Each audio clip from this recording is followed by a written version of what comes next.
I demolished your family home. I was speechless, stunned by these sudden words from my husband.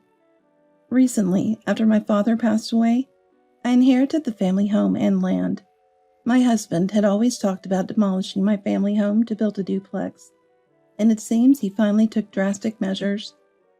I reprimanded him through tears for destroying the home filled with family memories, but he just sneered at me in mockery.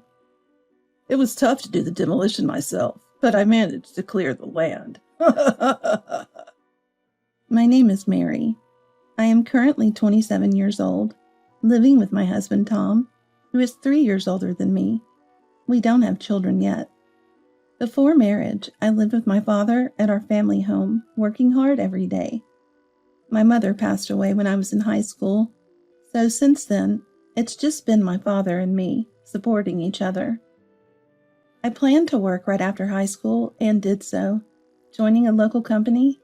I'm still employed there, even after getting married. I've always enjoyed my work environment and found daily motivation in my job.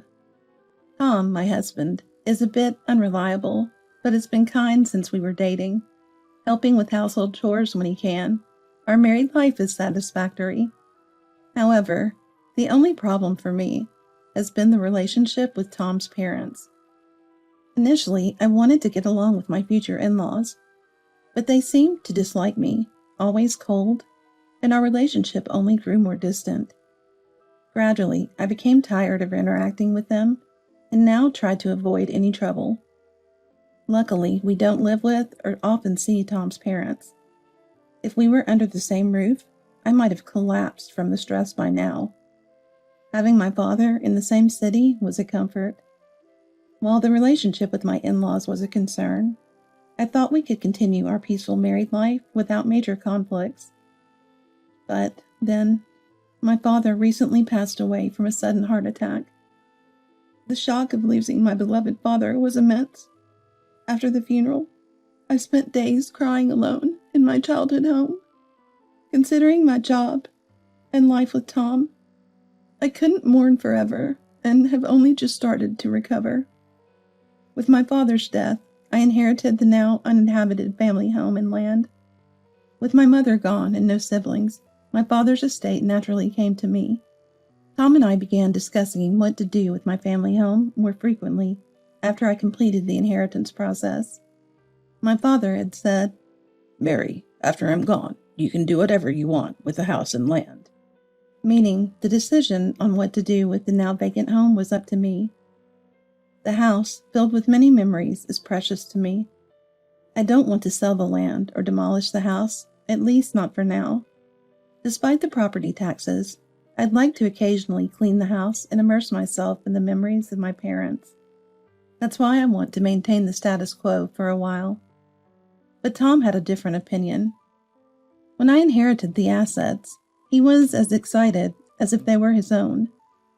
"It's a waste to leave it as is. We've got good land now. Let's make immediate use of it."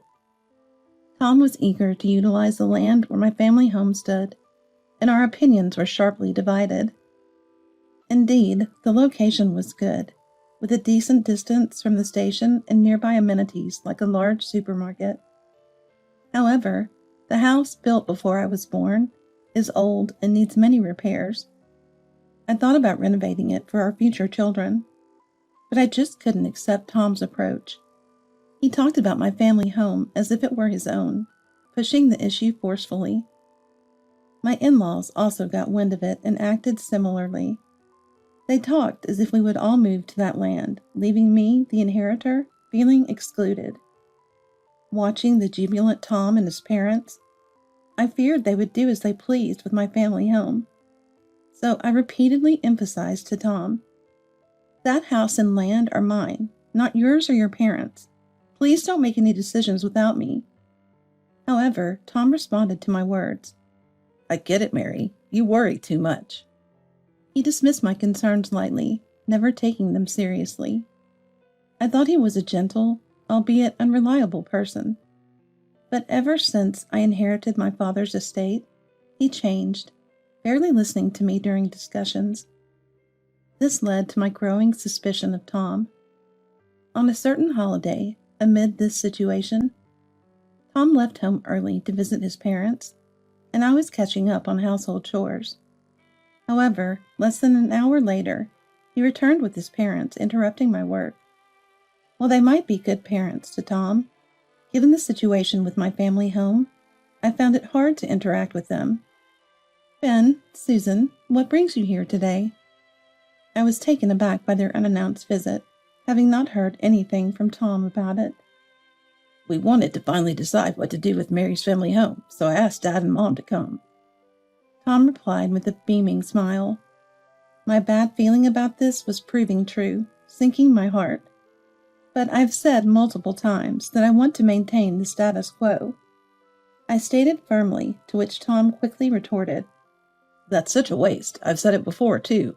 So I'm thinking of demolishing your family home and building a new house on that land. We could live there with Dad and Mom." What? His absurd suggestion left me dumbfounded, but I quickly countered. "What are you talking about? That's out of the question. Didn't I tell you not to decide anything on your own?" My desperate opposition only earned me disapproving looks from his parents. Eventually, Ben sighed wearily and spoke. "Leaving such good land unused is a waste. It's high time you take Tom's word seriously. A wife should obey her husband." Unable to say that, Tom never took my words seriously. I remained silent. His parents obviously sided with their son. Moreover, Ben, with his rigid mindset, believed a wife should naturally obey her husband. If I were to oppose Tom in front of Ben, "What a way to speak for a daughter-in-law," he would likely scold. "Right, Mary. We're getting older and might need care any time. It's obviously better to live together in a duplex. Considering the future, we'd feel secure with you and Tom." Susan chimed in next with her gentle tone. Despite her words, I suspected Susan just wanted to live with us to avoid housework. When Ben wasn't around, her attitude towards me changed drastically, becoming more spiteful. Whenever I visited their home and was alone with Susan, she'd meddle unnecessarily, asking about grandchildren or pushing house chores onto me, citing her age. If I resisted, "Aren't you supposed to respect your elders? How were you raised to not even understand that?" she'd persistently complain. I couldn't bear the thought of living with my in-laws, who always treated me with disdain. "That house is filled with memories of my parents and me. I have no intention of demolishing it. Please leave it be for now." I stood firm on my stance. However, Tom and his parents seemed unwilling to give up. "Stubborn daughter-in-law, considering the future. It's obvious we should build a duplex and live together. Your parents are gone, so you should devote yourself to us now." Susan's dismissive reference to my parents nearly made me grimace, but I managed to maintain composure. In the end, the day concluded with each of us sticking to our opinions, and his parents left in dissatisfaction. Since then, Tom and I have been at odds over the family home and land.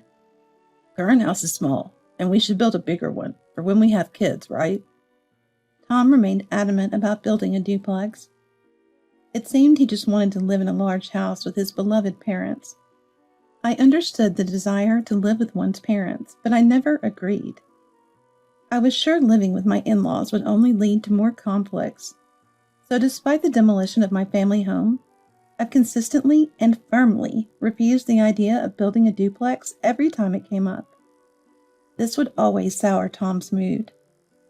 As these days went on, our marital relationship gradually worsened, with no progress in our discussions. Whenever I had time, I visited my family home to clean and maintain it. However, during a busy period at work, I couldn't visit for about a month, so I brought my parents' portraits to our current home to keep them during this busy time.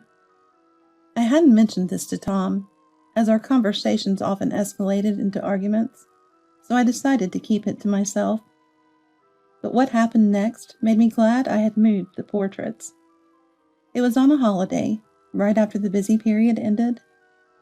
I had expected a relaxing day, but my in-laws unexpectedly visited that morning.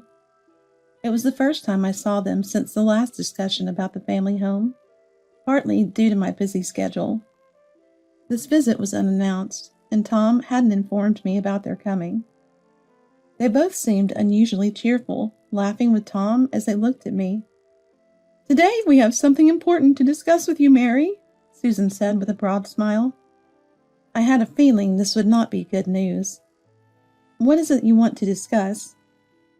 As I asked, Tom stepped forward and said, "Your family home. I've demolished it." I was speechless, initially thinking it was a cruel joke. But seeing Tom and my in-laws smiling triumphantly, I realized it was true. "How could you do something like that without permission?" My attempt to confront Tom was met with him smugly laughing at me. Unbelievably, Tom had demolished my family home without my consent, the rightful owner. Due to my recent work commitments, I hadn't been able to check on the house. It seemed Tom had seized this opportunity. "It was tough doing the demolition myself, but I managed to clear the land." Tom boasted, feigning exhaustion. He had performed the demolition himself to avoid expenses, borrowing heavy machinery from Ben. Ben, who owns a small factory and has several pieces of heavy equipment, lent them without hesitation to help his son clear the land. "Why would you do something like that without asking? I've always been against demolishing it." I couldn't forgive Tom and his parents' actions, pleading tearfully. The family home still had many of my parents' belongings, childhood family albums, and other memories. The only thing that survived were the portraits I had brought home. Everything else was gone, like a nightmare. "How could you do something so horrible? I will never forgive you for this." I reached my breaking point. Despite my glaring, the three of them maintained their smug attitudes. "You were always so indecisive, so I created a catalyst. We can't wait forever for you to change your mind." Tom's attitude was arrogant, as if he had done the right thing. Continuing, he said with a big laugh, "So your family's homeland. I've taken it." Laughing as if he owned it. Watching Tom boast like he was the owner filled me with disgust, rapidly extinguishing any love I had for him. Tom and his parents seemed oblivious to the gravity of their actions, and I sighed deeply. "What are you talking about? When did I ever say I gave you that land? Without any legal procedures, it's still mine." Tom and his parents looked puzzled, not fully understanding my words. I hadn't gone through any formalities for transferring the land, so I had no recollection of giving the family home or land to Tom. So naturally, demolishing someone else's house without permission is a crime. "You might not know because you didn't go through proper contractor, but what you did is punishable by law," I said, and at my words, Tom's expression stiffened. If he had hired a contractor for the demolition, he would have known. "I have no intention of showing mercy just because we are a married couple," I continued. "Moreover, even as a couple, using heavy machinery on someone else's land without permission is a crime. And it doesn't matter if the machinery belongs to Ben's company. Using it without permission is still a crime. I will definitely sue you for this." Previously, I had researched real estate-related legal offenses for a property I inherited from my father, just in case of any trouble. I never thought Tom would actually resort to such drastic measures. When I mentioned the heavy machinery, Ben, who had been looking relaxed until then, shouted angrily, "Wait a minute, you two are married, so your land is practically Tom's as well, right? Then demolishing that house shouldn't be a crime." I've said it multiple times, but I am the owner of the house, not Tom. Besides, I wasn't even informed or consented to the demolition. What he did is a criminal act, so I will report this to the police. I can't just stay silent after my precious home was destroyed without permission. I replied calmly, and Ben was at a loss for words. He seemed to have taken this issue lightly. Even though he lent the company's machinery for the demolition of the house, he apparently never thought that I, his wife, would sue Tom. He probably thought that once the land was cleared, any excuse would do. Suing Tom? You're his wife, aren't you? You can't seriously be thinking of doing something so awful, right? As Ben fell silent, Susan shouted in panic. The awful ones are you, who demolished someone's house without permission. Being a wife or a married couple doesn't excuse this. After responding, I operated my mobile phone and showed Tom the screen I had searched. On the mobile phone screen was an explanation of the crime Tom had committed. What you did falls under the crime of property destruction. You're looking at a prison sentence without a fine. Prison? Ben cried out in distress, and Susan let out a short scream. Wait, rethink the report. We're a couple, aren't we? Tom, his face pale, clung to my arm, but I shook off his hand firmly and accused him. That's why you shouldn't use our marriage as an excuse. There's no going back now. My family home is gone, destroyed by you along with all its memories. Then, I declared decisively and decided to report to the police on the spot. I'm calling the police now.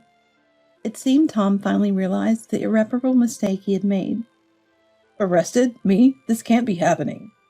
He mumbled, trembling, and finally collapsed in front of me. Afterward, Tom was arrested, and I left the house we lived in as a couple and rented an apartment near where my family home used to be. I had already been considering divorce, but Tom refused, so the negotiations through lawyers were dragging on. Therefore, I was also considering a court-mediated divorce. Meanwhile, I had hired a lawyer and a detective agency to gather information about Tom. What came to light was that Tom had been visiting nightclubs frequently for several years and had a secret debt. It seemed he had his eye on my inheritance from my father, thinking he could pay off his entire debt once a substantial amount of money came into my hands. I was speechless and appalled when I found out the truth. Tom had even discussed his debts with his parents, and unbelievably, they had become his guarantors. I could picture his parents agreeing immediately to help their dear son. With Tom arrested, the repayment of his debt was stalled, and his parents were now cleaning up his mess. Then one day, out of the blue, I received a call from Susan. Mary, help me! Her voice was desperate, as she immediately clung to me for help. It turned out she was struggling financially and was being pressed to repay the debt Tom had left behind. Mary, you have the inheritance left by your father, right? Please share some of that money with us. Susan had the audacity to ask me for such a thing. I had no intention of taking her request seriously. I can't help you. You need to figure it out on your own, I replied bluntly and hung up the phone. Expecting another call soon, I decided to block my in-laws' phone number then and there. They don't know the address of the apartment I'm living in now, so they shouldn't be able to come knocking on my door. I never want to be involved with my in-laws or Tom ever again. Susan's call only strengthened my desire to quickly sever ties with Tom, leading me to decide on filing for a court-mediated divorce. After a while, the mediation was successful and we were divorced. Later, I heard that my in-laws had to sell their house and Ben's factory to pay off their debts. Now they're living modestly in a small apartment in the countryside. A few years later, after serving his sentence, Tom was released from prison, but his criminal record made it difficult for him to find a job again. He apparently got arrested again for committing minor crimes like shoplifting, but I felt nothing but disdain and no sympathy at all. After divorcing Tom, I started earning a stable income by renting out the land he had cleared. With the inheritance my father left me, I won't have any trouble living on my own, but I plan to continue working for a long time. Being free from Tom and his parents, I can now work more lively and without worries. As for remarrying, I haven't thought about it yet, so for the time being, I'm planning to enjoy my carefree single life while focusing on my work.